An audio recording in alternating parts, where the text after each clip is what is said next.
You're listening to Life Check Yourself with life coach, transformational leader, and dating and relationship badass, Marni Batista. Every week, you'll get the raw truth from top experts and real people on the important life and love issues you want to know about.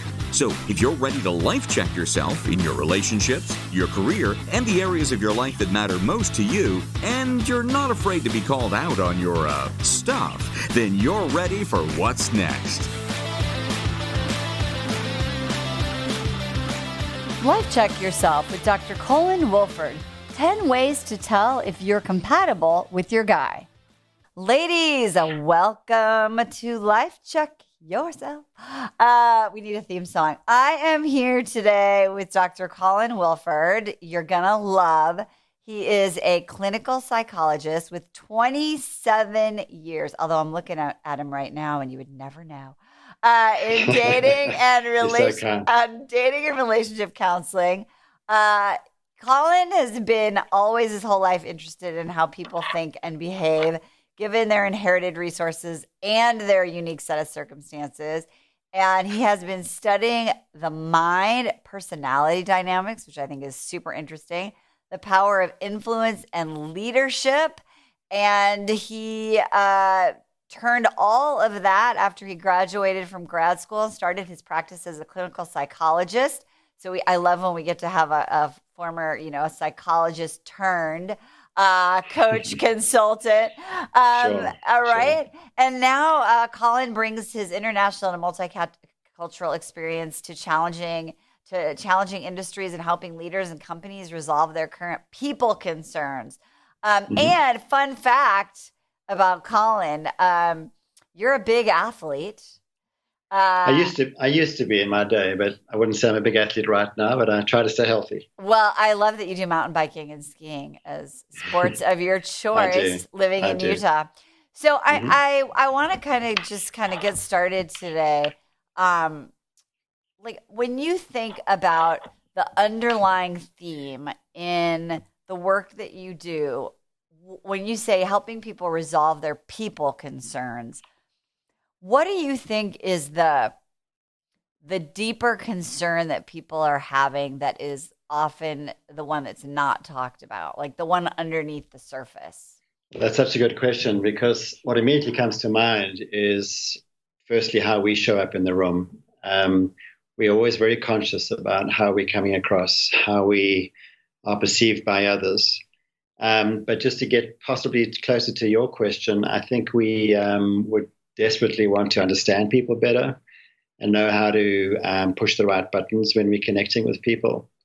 And so for me, when I work with companies and individuals, both in relationships and in the sort of work environment, I commonly find this question coming up: how do I understand?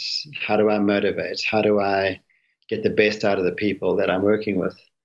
And in a personal love relationship, how do I ensure that I'm understanding and meeting their needs as well?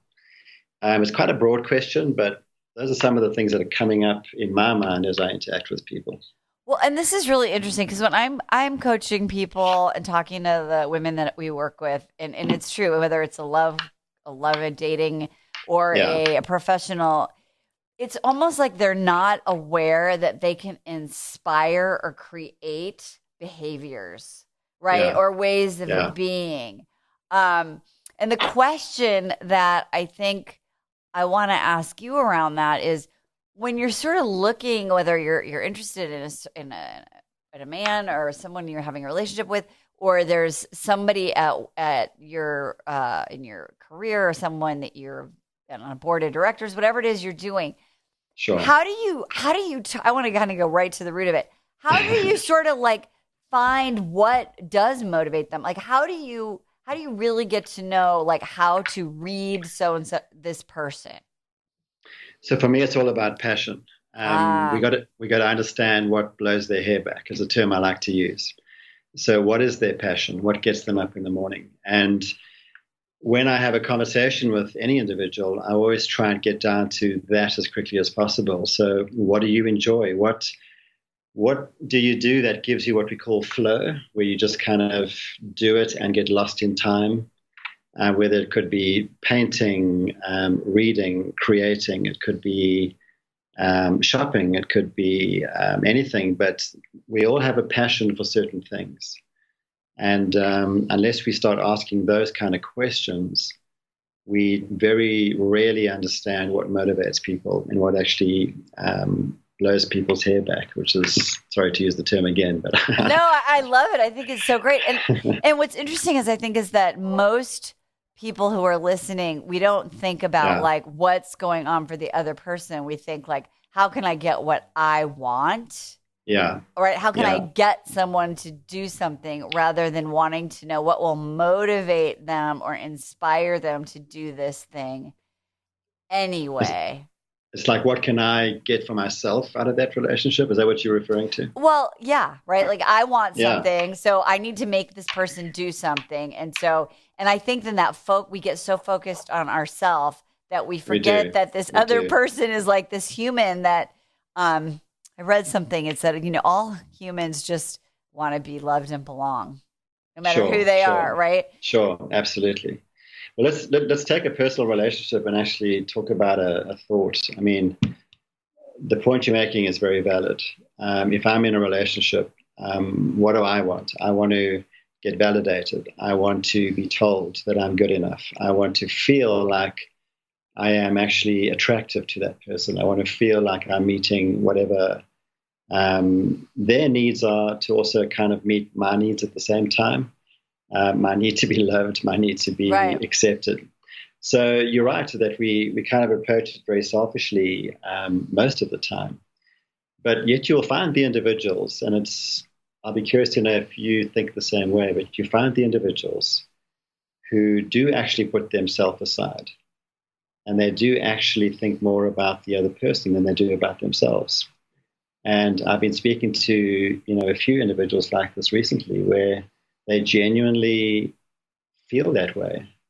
And this one woman that I know very well, she genuinely thinks last about what she needs and thinks firstly about what do the others need? What does the person need that I have an interest in? What is going to be important to them? And it's just amazing to see different types of people interacting in potential relationships. Well, yeah. What their passion is, yeah. Well, right. And that's a great point, because you can go too far the other way too, right? Like all I care about is what makes you happy. So all of this kind of points to this idea of emotional intelligence. Absolutely. And when you think about, and it's defined so many different ways, and I'm curious in your work, how do you define it? Yeah, how do you define it? There are four key pillars to the definition. First one is, how do I understand what I'm feeling and what my emotions are trying to teach me? Number two, how do I express that and how do I communicate my emotions?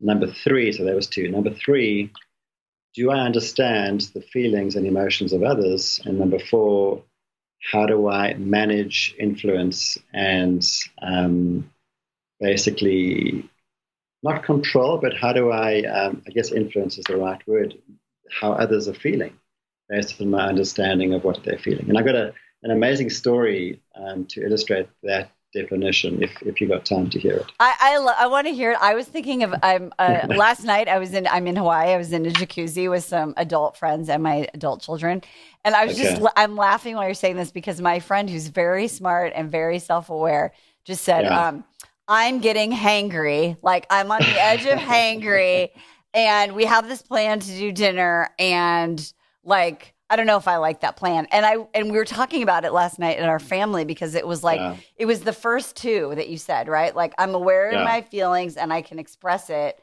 but not being able to manage it or inspire or influence other people in the group. So it caused this big dramatic thing, which ultimately ended up, in the changing of the plan, and then, not whatever. And I love that one, because I know you're going to give me probably a deeper one, but I think that people think they're emotionally intelligent because they say like, oh, I'm having a feeling, I'm expressing it. And that's as far as it goes. Yeah, it only stops with themselves. It only stops with connecting with what they're feeling and how they're going to express it, but they don't extend it to the other person. Yeah, what's your story? It's probably so much better than the hangry man. there's a few stories, but let me share one that I think illustrates all 4 points very clearly. So, true story, and obviously the story has to be true. There was this American martial arts expert who was going to an international competition. He was catching the train in Japan, where he was going to go to the event, and he was competing for a very, prestigious title. A few minutes into the journey, another, well, obviously Japanese people all around, but a Japanese man gets on, kind of a large character, a big guy. He was drunk. He starts to become abusive. He starts to shout at people, pushing people around, being rude, just being threatening. And naturally, a martial arts expert who has a lot of confidence in his ability, and being from the United States, would think, hey, I need to deal with this guy. I need to minimize the threat to everybody else on the train. So he gets up to go and obviously confront him. And naturally, if you look at his emotions, he is somewhat anxious, but certainly confident in what he has to go and do. And he acts on it. A small Japanese man who sees this grabs him by the arm and says, don't do anything, let me handle this. And so then he says, well, okay, but you're like half my size, what are you going to do? Right. So this little guy goes up to this big, drunk, abusive man and starts to talk to him. After literally 2 to 3 minutes, this big guy is sitting next to him and he's crying. And he's just bawling his eyes out. Oh, my God. If that's a term that you guys use here. Yeah. And he is talking. And this little guy is comforting him and just trying to reassure him. And so obviously this American guy goes and says, what is going on? What happened? He says, well, this guy just lost his job. His wife left him, and he is very distressed emotionally. I asked the right questions. I understood why he was angry, and now we are talking about it. And so if you look at the intelligence of that small Japanese man, he overcame his own anxiety. He's a small guy. Right. Confronts this big guy, acts on his impressions, asks him the right questions, understands the emotion of what's going on, and starts to help him understand that he is listening and is trying to help him resolve it. And so that's a very emotionally smart individual who could do that. That's amazing. I wonder I would just be terrified. I'd be so terrified. I think that's so interesting. So go ahead. I kind of interrupted. Go ahead. So what's the point? Well, just to add to that, there's another story of this super smart maths professor who I've just forgotten his name right now. So just the example came to my mind right now. But anyway, he comes home and apparently something happened between him and his wife. There was a heated exchange. He actually takes out a firearm and kills both him and her.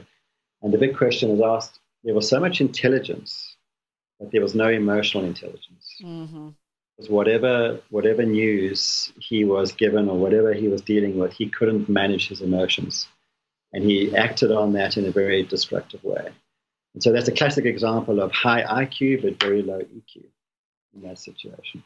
Yeah. And gosh, and it's just so, and I think all of those 3 stories are such a great example of like the continuum of like emotional intelligence. And I think I used to teach nursery school.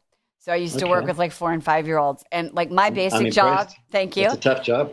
Thank you. But my basic job was to get them to say, how am I feeling? Sure. What do I want? Sure. And what do I need? Yeah. And how can I do it without pulling someone's hair or, knocking them over and validating it looks like you're really mad right now, Johnny. Right? But the thing is, I did that all day long, for years. And I think what happens is that for those of you who are listening, I'm telling this story because I think we have to go into this conversation with a ton of self-compassion. Yeah. Because nobody was taught that. We were, especially with women, we're so focused on getting the high IQ, right? About being success and achieving. And it's almost like this emotional intelligence piece has been like sort of muted from the conversation until recently. So if you're a grown-ass adult and you want to start to increase or build emotional intelligence, How do you start? How do you do that? What do you do? How do you start? Well, the starting point is starting to what I call keeping an emotional record or a journal. It can be written, it can be mental, but you got to start connecting with what's going on inside of you. So that's the obvious place to start. Like, why am I anxious? Why am I frustrated? Why am I happy? What is exciting me right now? What did that person say that actually changed how I'm feeling? And so the starting point is just becoming aware of what is going on inside of you and how you are responding to whatever's going on around you. Secondly, just following those four pillars again, or those 4 steps. Well, what am I going to do about that now? How am I going to? Do I need to express that? Do I need to communicate that to somebody else? Do I need to talk about this, or can I just manage this on my own? And then, of course, we go through the next 2 steps, 3 and 4, which is, what about the emotions of others around me?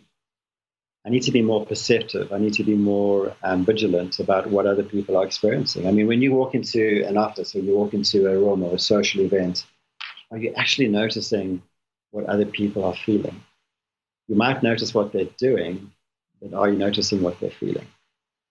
And so that is a key thing to start practicing and to start, working on, and sort of recognizing around you, hey, that person looks really anxious, or that person looks really happy and really confident. Why is that person so quiet? Why do they look sad? I wonder what's going on. I love that. And so like you're going to a social situation, if you're, whatever your goal is, or even the meeting at the big table at work, right? However it is. Yeah. And instead of just like being unconscious, basically, you're going and you're doing like an inventory sort of to take in the emotional read of the people in the room. Sure. Absolutely. Okay. Absolutely. I love that idea. It's like an emotional radar, or an emotional. I love the word reading. You said it well. An emotional reading of what's going on. And lastly, and here's the real challenge at improving your EQ. What am I going to do about that now? If I've noticed somebody that is quiet, that is seemingly anxious or seemingly down, should I go and speak to them? Should I go and connect with them? Should I go and actually just ask them how they're doing, or who are they? And so basically, if you just follow that model of what am I feeling, what am I going to do, what are others feeling, and what can I do to sort of try and engage, then I think you are definitely making huge strides forward in improving your own EQ. Now, I love this. My next natural question, of course, is, so you're working on your emotional intelligence, you're following your work, you're doing this, and then the guy you're dating, or your partner, or your boss, or someone at work does not give 2 shits about any of this stuff. And they're not on the same EQ level. And because it's funny, I had a client who works in an organization, and her boss doesn't do his managerial roles. So every day at work, he's like, oh, I need to talk to, Jane about this thing going on. I'm going to do that today. And then as he walks out the door, he says to my client, oh, I didn't have time to talk to Jane about, that problem can you do that? Could you just do that for me? And she was like, how do I address with this guy? Like, I'm not getting paid to do his job, and I don't want to do his job, but he's a XYZ, this is how he reacts. What, because that happens all the time. I'm sure people are nodding their head. Don't nod and not drive. Sure. But what do you do in those situations, Colin? Well, it's certainly a challenging one. And I'm thinking of an example of how I dealt with a similar situation. We had a guy here at the office who you just described. And so I found a moment where we were talking in the kind of gathering area there by the kitchen. It was just him and I. And I was, obviously being a psychologist, it's easier to sort of take the conversation in the right direction. But I started to talk to him about how he feels when he's confronted with stuff, or his anxieties, and what are his stresses, and how does he deal with his stress? Because we were talking about, like, what I like to do is go skiing, or I go mountain bike riding, or I do some physical exercise to deal with my stress. Right. And what does he do? So basically, if I'm answering your question, I just suggest or recommend that you connect and engage, and show the person, number one, that you're trying to understand how they're feeling and how they do things. And if there's an opportunity to make a suggestion on how they can do things differently, that is the ultimate goal. If you're trying to help somebody who you think doesn't give a shit about about anybody. So it's hard one to answer because not everybody is ready to accept that kind of advice. But I always try and attempt to influence how they might think or how they might act. Yeah, like find that one thing. I sort of was like thinking like this person is avoiding management because she said, this happens you're a manager. There's the people that work for you don't perform. So part of being a manager is you have to manage and give feedback and all of that. And so she was like saying, I think that he just does, like he actually underneath it all that he doesn't even like this job. He would prefer to just do the job and he got promoted or whatever it is. That happens all the time, right? And so going in with some empathy, right? Like, oh, it must be so frustrating. You come into work and there's this list of things you have to like deal with every day, and kind of going at it with that way. And I think it goes back to what you said at the start about like, even when we're in our own anger or frustration or dissatisfaction, like how can we start to have mutual understanding with the person? Absolutely. And so that one of the big principles I teach in all of the leadership training that I do is about perspective. Do you have the right perspective? And, it's amazing how you can get 10 people looking at the same thing, the same object, the same situation, and everyone's interpretation or experience of that is different, based on their life experience, based on the trauma they might have been through, based on relationships they've had. They're going to see it differently. And if they can just be aware that their perspective might not be the only or the most correct perspective, then you're helping that manager be a far better person. And that is key in leadership and any kind of management role. Yeah, right. Like really understanding that everyone sees the situation differently. And what's cool in your example about the martial arts expert in Japan is that's such a right. One person suffering in pain and anger. One person is wanting to take care of other people and or maybe demonstrate their ability, and the other person is like wants to understand, listen, and try and find the peaceful way to kind of do it. And then it'd be interesting. I wonder, is that like a study? I'm like, I want to read about that. I'm always wanting to like read like what the construct was of those things. Okay, let me ask you this thing.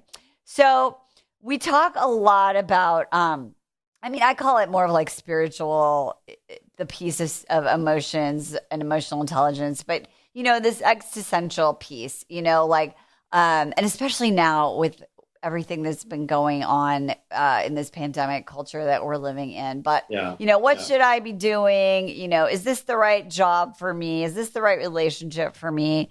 Am I living in the right place? Yeah. How do you handle all of that? Let me answer that in two different ways. The first is I want to speak about relationships for a second, if I can. I've been thinking a lot about what makes relationships successful and what is it that makes certain relationships compatible. What is the X factor? What is that? You speak about that spiritual sort of dynamic and connection. And it kind of ties into exactly what you're saying. And so a few months ago, I actually designed a tool which looks for compatibility and assesses compatibility between people that are starting to date. Okay, great. I love it. People that are starting to connect, starting to communicate. And online, obviously, there's a huge, and we'll come back to the pandemic thing in a minute, but there's a huge, and the pandemic caused it, didn't it? There's a huge connection with people online and social media, and they kind of, either they're single and they're trying to reach out and meet other people, or they are starting a relationship and they're not sure if this is going to be the right person for them. And anyway, so I used my experience and my understanding of human connection and compatibility and put together an assessment that looks at 10 key pillars, which actually makes up the word connections. I love it. But I've spelt it differently. So it's spelled CONXions. EX, and that's the X factor. I love it. SIONS. So it's connections, and it's basically each of those letters stands for a concept. And I can run through them quickly. I'm like, come on, that's like the biggest tease ever. What are they? So the C is communication, and it's coming back to this whole EQ thing. Can we actually connect? Can we talk? Can we express what we're feeling? And can we basically constructively express, even though we might be disagreeing or we might be annoyed or angry, can we communicate those thoughts and feelings to the other person? The second letter is O, which is others. Okay. And this is the empathy for others. And the feelings of others, or do we more care about ourselves and how we're feeling? So how much empathy and respect do we have for the other person is a key factor in a compatible relationship. The third thing is the big N here, which is narcissism. And every relationship has some kind of challenge, especially ones that have fallen apart and not been successful. That aspects of narcissism has come into that relationship. Yeah. Selfish, egocentric, controlling, trying to manipulate the other person. And so we measure that. We measure how much of that goes on in sort of love relationships. The fourth letter is E, which is emotional expression. So other than just communicating, coming back to the whole EQ thing, can we express what we're actually feeling? I mean, I might be frustrated with you, right?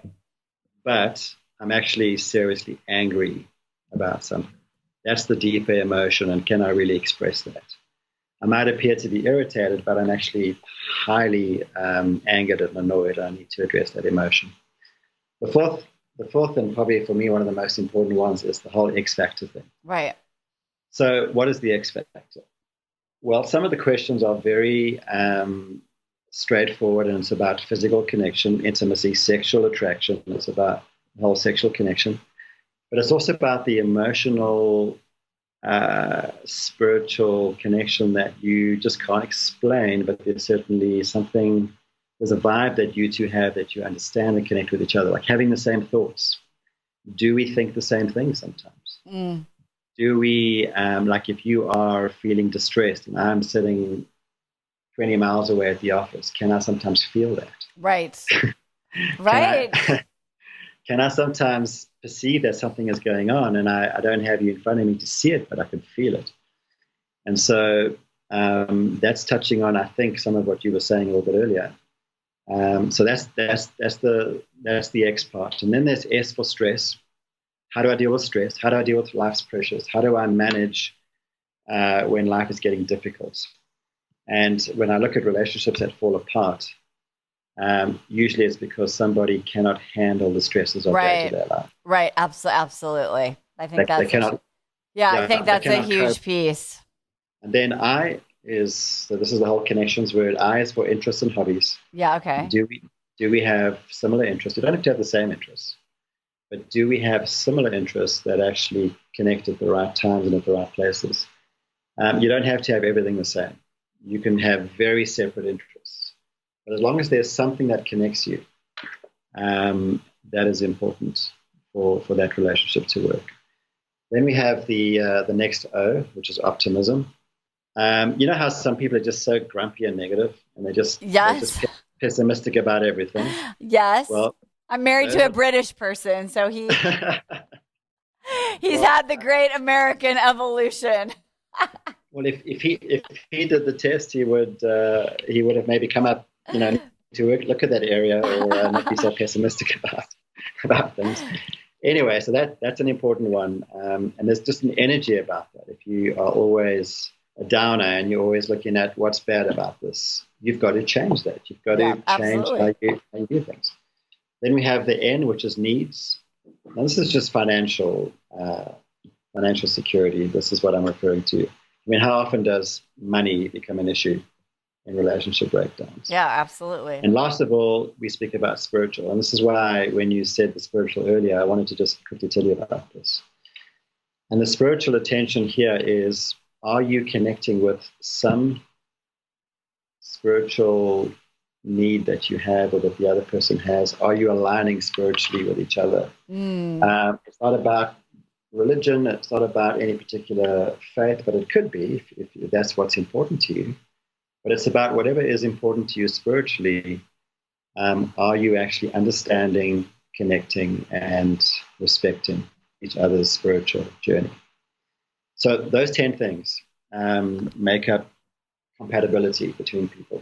I was thinking about, of course, I'm like, oh, that's like, that really does encompass all the different things, because one of the pieces that's really important is in what you're talking about is it points to the things that create compatibility, and it also points to the things that allow you to come back to compatibility when there is a breakdown. And I always tell people, right, like at the beginning, it's easy to find compatibility with the right person, but the real, like, are we going to go for the long haul is all about like getting back to compatibility. So I love that. And ladies, you can go in the show notes, ConeXions.com, and you could take the assessment. So make sure you check that out with your honey, with your boo. Do you recommend that you take this like at the beginning, or do you think you take it after a while? Like when do people take this thing?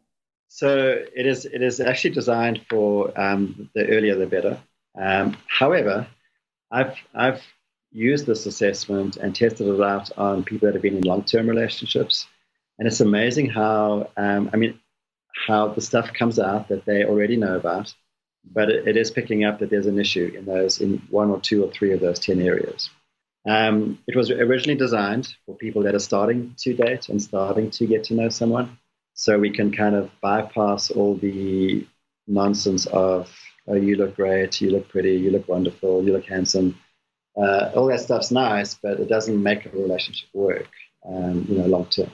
That you probably don't know this about me, but I'm a reality TV sort of junkie, and so one of my friends said, "You got to watch this dating show called Are You the One?"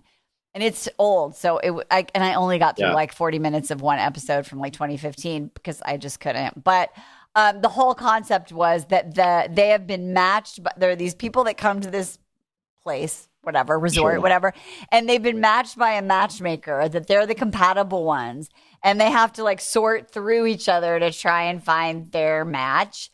And I was like, wow, that's such a great idea, because at the beginning, they're all obviously only going on like pheromones and hormones. Exactly. Right? And they get totally... I think that's love. I think that is compatible. I mean, we are physically, sexually attracted. Is that really the only... It's not the only thing that makes a relationship. Of course not. I mean, you have to have so much more than that. You do. And I love that this breaks this down. You're so good at like breaking things down into pieces, right? And then you just like take the piece and you're like, yes, no, this is where I need to work on this. This is what I need to do. Let's focus on this piece. Yeah. And so what I do in this process, I take two people's results and I do a comparative analysis of, well, are you connecting on that level or are you disconnected? And what do we need to do about that? So, it's very constructive and very sort of helpful in terms of new, old, intermediate relationships. What do we need to do to either walk away from this or to make this work? And these are the areas to focus on. And I love that you said, what do we do to need to make it work? Because let's say you have, some of those are really strong and the other ones aren't. Yeah. And so I think so many people right now we're in the buffet of dating. Like, oh, I'll just, had a nibble. I'll just go back to the buffet. And I think that one of the biggest ways people sabotage their love life is that they're so picky. They're not discerning. They're picky. And what I love about what you're doing is that it allows you to be discerning and then say, like, do we have enough of those other strengths to work through? Real. Yeah, to work through. Real. Because, and I say this probably once a month on this show, but I love this stat from the Gottman Institute. 69% of a couple's, problems are perpetual, right? So you're going to obviously have to work through shit, right? So what you're kind of looking at is, well, how can we like equip ourselves, right, to really go through that? Okay, my last question for you, because I think since you're so good at like breaking things down to the simple, pressure. Yeah, I know the question. So if you were going to say to someone who's having, because I think women are like, oh, I have all this information, but then I get super triggered and I have these really big feelings and my amygdala takes over and I shut down or I walk away or I scream or whatever it is. While you're building your emotional intelligence, how can you take a step forward in the bigness of it when it's happening so that you don't have a lot of damage, collateral damage on the way? I love that question. It's amazing how the amygdala is only the size of your sort of pinky nail, and it controls everything in terms of what we feel, and what we feel is what we do. Every action is preceded by an emotion, and this is what I'm leading up to in terms of what do we do. So whenever I help anyone trying to raise their level of EQ and raise their ability to act constructively and smartly, the number one thing is connect with the emotion and then consider the options. So let me step aside. An animal has no time between a stimulus and a response. If you hit a lion with a stick, he's going to take you out. He's not going to think about it. Human beings have this wonderful privilege of receiving the stimulus and then having time to think about, what am I supposed to do? And why is that person doing that? So for me, to try and answer your question, if you can just increase the time between what is triggering you and what you believe you need to do in that situation based on your perception, based on your understanding, and based on what you think should be the best result, you are making huge progress in increasing and improving your EQ. And so that is the key. Just increase the time. We all act, well, not all, but a lot of us act impulsively. We react, we knee-jerk react, and it's usually destructive.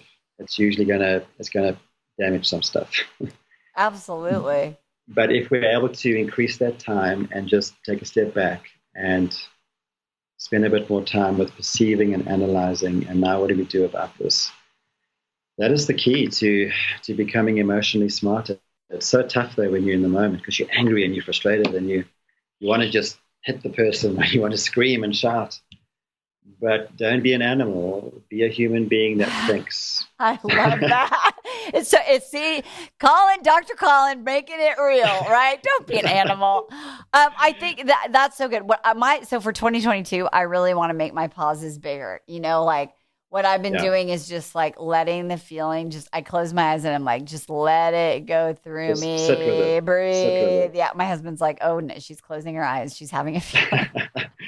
Best you walk away and go hide somewhere. Exactly. I'm just like, woo! I need a moment. But it's great, right? And so that's what I want to do in 2022. Is I want to create bigger. I want to be less of an animal, more of a human. In 2022.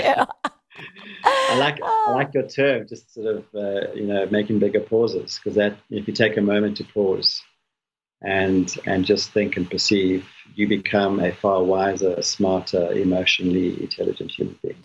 To the great pause with Dr. Colin. Thank you so much for being here. I love this. And because you have so many steps, you have so many options, ladies, of how you can, and I'm going to say it. And by the way, find out more about Dr. Colin Wilford in the show notes. There are so many things. Check out that ConeXions.com for sure.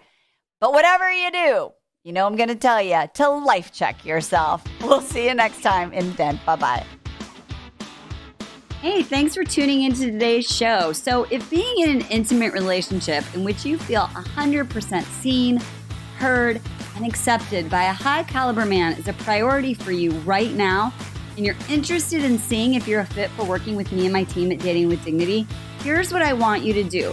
Just head over to DWD VIP, that's D as in dating, W, D as in dating, VIP.com, and book a call to speak with my team. We'll get on the phone with you for about 60 minutes and you'll get crystal clear on what's stopping you from finding true love right now. We'll also take a look at what you want to create, what you want your whole life to look like when you're able to finally be fully expressed as a woman in a healthy relationship with an incredible guy. And if we can help you get from where you are right now to where you want to be, we will show you the fastest path possible that makes sense for you to do that. We help smart, successful women all over the world solve this one missing piece in their life so they can finally have it all. So to see if we can help you do the same thing, head over to dwdvip.com. I'm Marni Batista, and let's talk soon.